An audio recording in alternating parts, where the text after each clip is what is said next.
and welcome back. Chapter 20. I pulled my legs up under me on the bench as I watched Charlie walk out of his office. He looked tired as he got into his car. Did he look thinner too? Yes, he did. He needed to eat. He was always working crazy hours. I used to bring him dinner a lot of times. Who makes sure he ate now? I wonder if he'd been sleeping.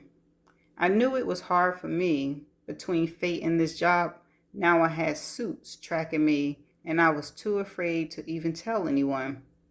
Like fate had said, there was no jury here.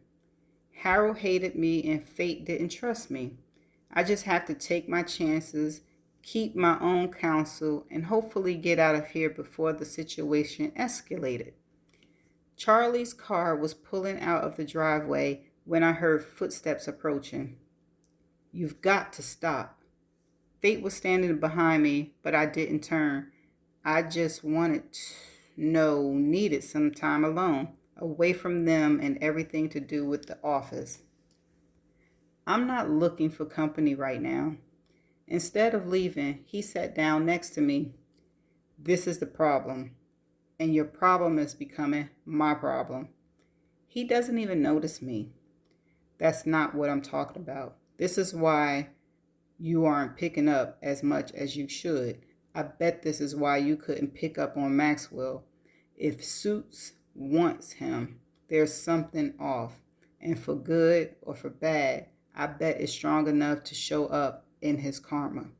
You can't pick up on it because you can't let go. So what? You said you were leaving at the end of the trial period, correct? I told you I was. Then I only have a small window to figure out who this guy is. You're my best lead and you're screwing this up. I edged over, further away from where he was sitting next to me. How does coming here screw up anything? The more you cling to your mortal life, the duller your senses and the less you pick up. Why do you think everyone knows something off with you the second they see you? You practically reek of human. I can hear the disgust in his voice, and if anything, it made me want to cling harder. I didn't want to be like them. I thought you wanted to get your killer. Don't think you can throw those words out at me and I'm going to hop up and do whatever you want. What I am, an idiot? Just because we didn't get a read off of that Maxwell guy doesn't mean it has anything to do with this. I could never visit Charlie again, and I might still stink of human. I don't know what your problem is with this, but it's your problem. I agreed to cooperate, and I am. Now back off. I grabbed my purse and walked away from Fate. He wasn't even your soulmate, he said as he got up and followed me. You have no idea what we were to each other. Stop lying. I'm not lying to you. Lying to me isn't the problem.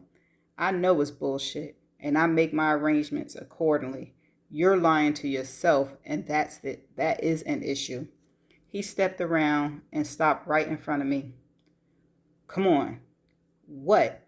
I want to show you something. What? I don't want to do this, but it's getting out of hand. When I didn't move, he grabbed my hand and yanked me after him.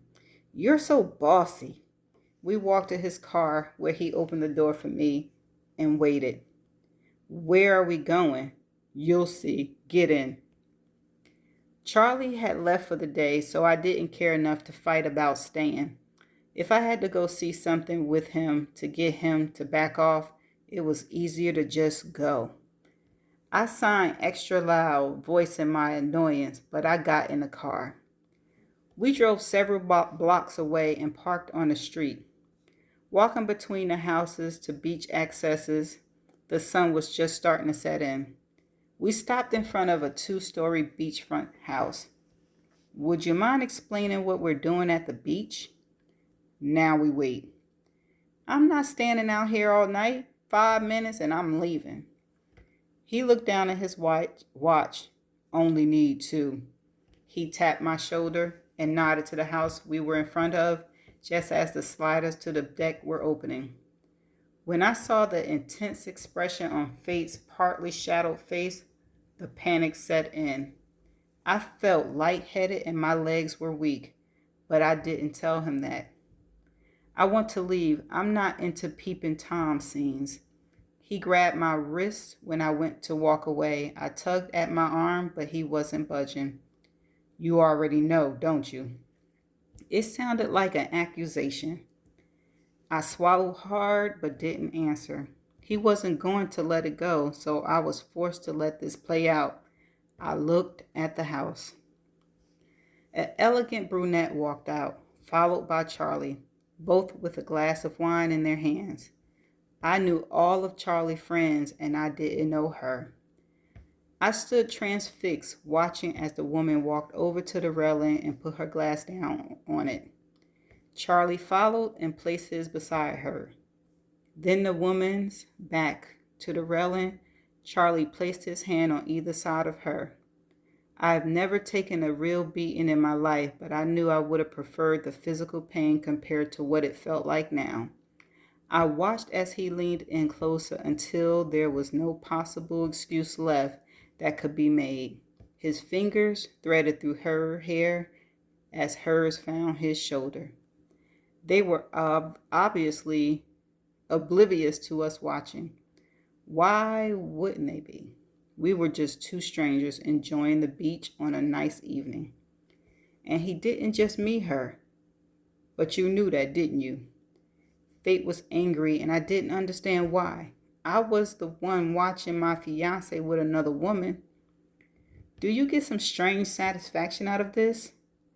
I looked at the ocean, the beach, the dunes that ran along it, and finally looked at Fate.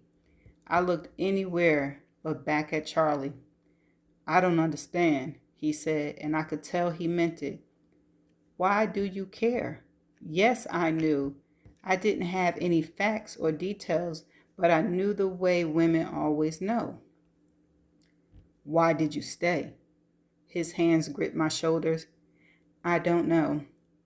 His hands tightened on me as he forced me to watch them on the deck together. They weren't kissing anymore, but he still had an arm around her as she nestled into his side. He met her 2 months ago. She's his soulmate. I can't speculate on what he would have done if you had lived. I don't know if he would have gone through with the marriage or not. I just know she is who he's supposed to be with and who he'll live out the rest of his life with. And now that they've found each other, even if they are reborn, they'll search for each other until the end of eternity. Thank you. I'm not sure I could have gone on another moment without being aware of that. You put Charlie on a pedestal and pretended your relationship was something that deep down you knew it wasn't. It was a lie.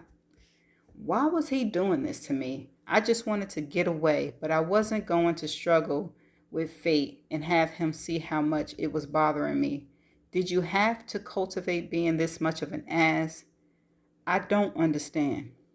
With your work, you gave it every ounce of yourself, but your relationships are always disasters.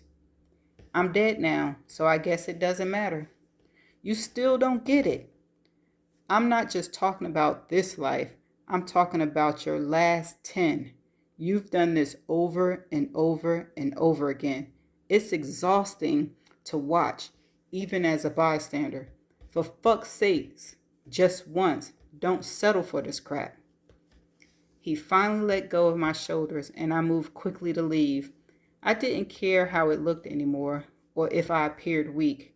Right now, I was, and I needed to get away from here and Charlie and the harsh reality I've avoided until now. Then he was in my path. You could have so much more, yet you accepted this. Why? Every other aspect of your life you live to the fullest, but then with him, you take everything that you are and try to squeeze it into a little box so that you blend. Some people are meant to follow that crowd. They're born to lead it. That's all fine and dandy, but in case you forgot, I'm dead. So what crowd am I leading now? I went to move around him in the direction of the car, but he stepped in front of me. You know what I want right now? For you to get the fuck out my way. I was on complete information overload as I watched him standing before me. There was a glimmer in his eye. I was about to lose it on a level I've never done in my life, and I got the distinct impression he was happy about it. You want to know why I stayed? Because I wanted it to work. Because it should have worked. Charlie was perfect for me in every way, and yet, just like every other guy I ever dated, something didn't click, and I was tired of it. I was I was too this or too that. So I tried to become what I thought he wanted. Is that what you wanted to know? I was tired. I gave up. Somehow, whatever I said in my frustration finally calmed him down and he stepped aside. You are a real sicko, I said to him as I headed to the car. He stayed behind a few minutes before he followed, as if acknowledging that I might need some space. I'd avoided the truth when I was alive, and now that I was dead, it was too late. I couldn't escape it anymore. I felt myself wondering who she was. What was so special about her? What could give him that I hadn't? But I stopped myself. It didn't matter. I wasn't even human anymore. What purpose did it serve? The driver's side door shut and the engine revved to life. He wasn't saying anything at all now, and I was grateful. Neither of us spoke until we got back to the house and we were walking through the kitchen. You look like you could use a drink. I nodded. He was absolutely correct. I took the glass he handed me and threw it back in one gulp, which I had to struggle to keep down. He refilled it for me. If it helps, I do think he cared for you. To be honest, it doesn't. I held up my glass for him to top it off, then I hopped onto the counter. He leaned a hip against it a few feet away. You need to understand something. People have different life forces. Sometimes a stronger life force overwhelms the weaker ones. What's your next line? I have no friends because they're all secretly jealous of me. He smiled and let out what sounded like a little laugh. Actually, you have no friends because I can be a bit of an ass. He moved over and topped off my glass, but didn't move back again. Yeah, forgot to thank you for that. I laughed at the absurdity of it all and then threw back the last of my glass. I scooted off the counter and walked towards his room. I'm going to bed now, in your room. Please wait until I fall asleep. Just tell me one thing and I'll never bring Charlie up again. The offer was too tempting to turn down. Why would you keep watching him when you know what the situation really was?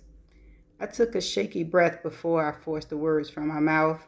Hearing them acknowledge it in a way that was hard to run from, because I miss my life. But why not watch your old work or your parents? He was the only part of it I could bear to see. I fell asleep easily, but woke an hour later. I wasn't alone anymore. He wasn't touching me, but I can feel his heat. And for some reason, it made me feel more alone than ever. I turned on my side, facing away from him. You okay? I hadn't realized he was awake. I'm fine. You don't sound like it. Leave me alone.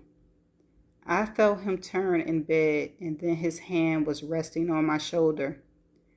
I told you, I'm fine. I'm trying to sleep. His hand paused briefly before he withdrew it. And that's the end of chapter 20. See you in the next chapter.